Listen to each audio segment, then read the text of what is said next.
देखिए class 10th में जो क्वेश्चन नंबर जो आपको दिया हुआ है 8, चैप्टर जो 7 का है, एक्सरसाइज 7.2 का है। तो यहाँ पे देखिए क्या लिखा है कि यदि ए और बी क्रमशः -2, -2 और 2 -4 है ना, या 4 हो तो बिंदु P के अनुसार ज्ञात कीजिए। मतलब यहाँ P का अनुसार ज्ञात करना है ताकि AP = 3/7 इंटू ए बी, यहाँ देखो इंटू का साइन कुछ नहीं तो क्या है, इंटू है, हो और P का रेखाखंड AB पर स्थित हो।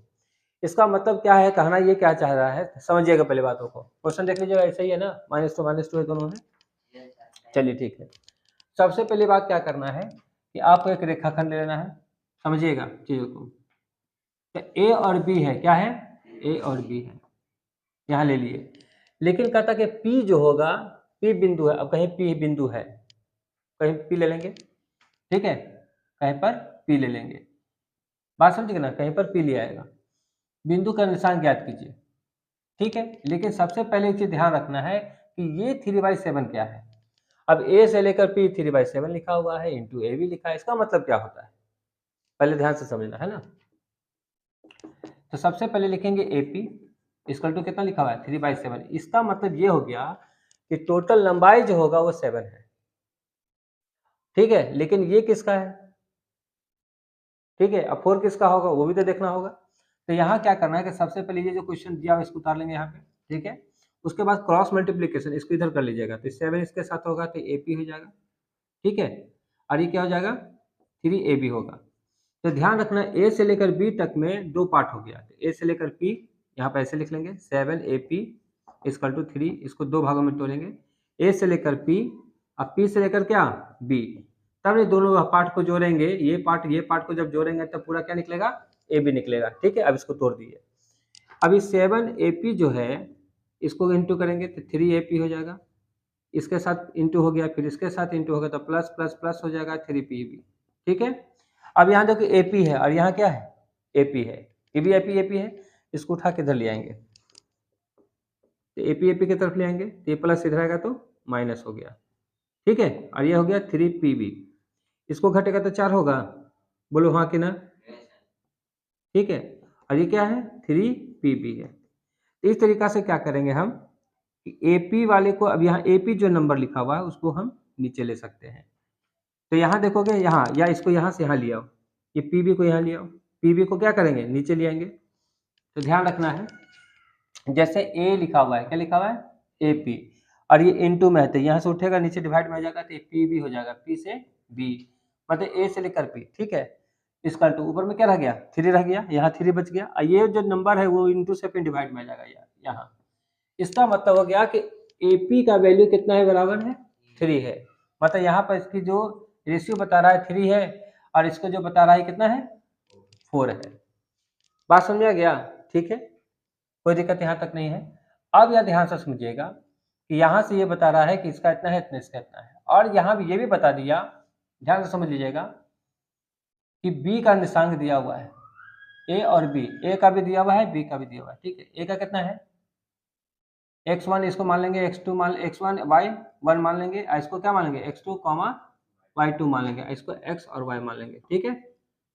बात समझ में आ गया। तो यहाँ तक हमको ये समझ में आ गया ये 7 जो है क्यों आया था, इसका मतलब हमको नंबर बैठाना था। तो नंबर किसका किसका 4 होगा, किसका 3 होगा, वो तो हमको जानना था ना, ठीक है। तो इसके लिए हम लोग क्या किए, ये प्रक्रिया अपना के यहाँ तक लिख लिए, यहाँ कोई दिक्कत नहीं है। अब आता है कि ये जो आया है, ठीक है, ये जो आ गया, अब उसके आधार पर हम लोग क्या करेंगे, हमको क्या निकालना है, हमको निकालना है P का निर्देशांक निकालना है, क्या निकालना है, P का निर्देशांक निकालेंगे, ठीक है। सबसे पहले क्या करेंगे हम लोग, देखिए तो इसमें क्या करना है, जहां तक हो जाने के बाद, ठीक है। अब ये देखिएगा ये रेशियो में बट गया, कैसे बट गया, इसको क्या करेंगे M1 और इसको M2 के नाम से जान लेंगे। अब समझ में आ रहा है कि ये फॉर्मूला कहाँ से आ गया, जैसे ये 2 पार्ट में बट गया, ये छोटा पार्ट है, ये क्या है, बड़ा पार्ट आ गया, तो इसका मतलब हम रेशियो का फॉर्मूला इस्तेमाल करेंगे, ठीक है। तो यहाँ पर लिखेंगे माना कि, ठीक है, पहले सबसे पहले लिखेंगे A का निर्देशांक, ठीक है। A का निर्देशांक कितना दिया हुआ था, इसका दिया हुआ है -2, ठीक है। इसका कितना दिया हुआ है, 2 और -4 हो गया, ठीक है।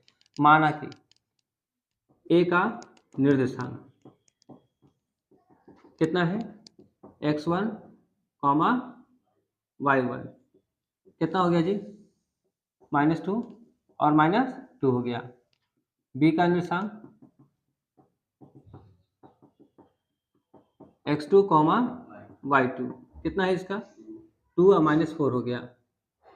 ठीक है m1/m2 इसका कितना आ गया 3 और कितना आ गया 4 हो गया। बात समझ गए। अब हम क्या करेंगे कि हमको निकालना है किसका इसका निर्देशांक, मतलब इसका मतलब हो गया कि हमको अनुपात के सूत्र का इस्तेमाल करना है। नियामक ज्यामिति में किसका इस्तेमाल करना है अनुपात के सूत्र का इस्तेमाल करना है। तो इसका मतलब हो गया कि x को निकालने के लिए हम लोग फॉर्मूला लिखे थे m1 यहाँ x का लिखेंगे तो x का हिसाब रहेगा total m1 into x2 plus m2 into x1 by m1 plus m2। याद है कि भुला गया तो फॉर्मूला याद रखते नहीं है तो। फिर क्या करना है इसमें y का निकालने की प्रक्रिया था तो y का निकालने का क्या था तो m1 y2 यहाँ पर 1 था तो यहाँ पर 2 लेंगे और यहाँ 2 था तो यहाँ क्या करेंगे थे 1 लेंगे। तो ये 1 और ये जो 2 है ये 1 कहाँ से आ रहा है इसका मतलब यहाँ पर जो 1 माने थे और यहाँ जो 2 माने हैं। यदि यहाँ कोई और नंबर होता जैसे 3 मान लेते यहाँ 4 मान लेते तो वही चीज़ वहाँ लिखते थे। बात समझ गए ना। तो यहाँ पर ध्यान रखेंगे इसको m1 प्लस m2। अब ये समझ में आ रहा है कि रेशियो का इस्तेमाल का फॉर्मूला कहाँ अब आ गया है ना। और ये जो नंबर जो दिया हुआ था वो रेशियो को बनाने के लिए दिया हुआ था कि किस रेशियो पर बटेगा 3 और 4 में, तब इसका हम लोग फॉर्मूला इस्तेमाल करके बनाएंगे। ठीक है अब यहाँ बात हो गया क्या अब देखिएगा कि m1 कितना है m1 3 हो गया। अब बताइए तो x2 कितना है x2 देखिए 4 यहाँ 2 है ठीक है प्लस में है ना प्लस में हो गया प्लस m2 कितना है 4 हो गया x1 कितना हो गया -2 हो गया और इसका क्या हो गया 3 प्लस क्या हो गया 4 हो गया। अब यहाँ देखो तो 3 दूनी 6 प्लस माइनस माइनस 4 दूनी 8 और 4 3 7 इसका अब घटेगा तो कितना बचेगा कितना घटेगा तो बचेगा -2/7 बचेगा। y का निकालिए तो यहाँ m1 कितना है 3 कितना है 3 है ठीक है इंटू y2 कितना है -4 प्लस m2 कितना हो गया 4 y1 कितना हो गया -2 ये हो गया तो कितना हो गया 3 + 4। इस तरीके से 4 3 12 होगा कि नहीं होगा ये भी माइनस हो जाएगा माइनस प्लस माइनस माइनस 4 दूनी 8 और 4 3 7 हो गया। इसका मतलब हो गया 12 8 कितना हो गया 20 हो गया तो 20/। तो इस तरीका से देखा जाए तो a का निर्देशांक x1 y1 = कितना आ गया x का पहले कितना है -2 7 -20/7। तो इस तरीका से ये आंसर आएगा। तो इस चीज़ों को ध्यान रखना है कि यहाँ पर किस तरह का रूल अपनाना है ठीक है ना उसको उतार लीजिए।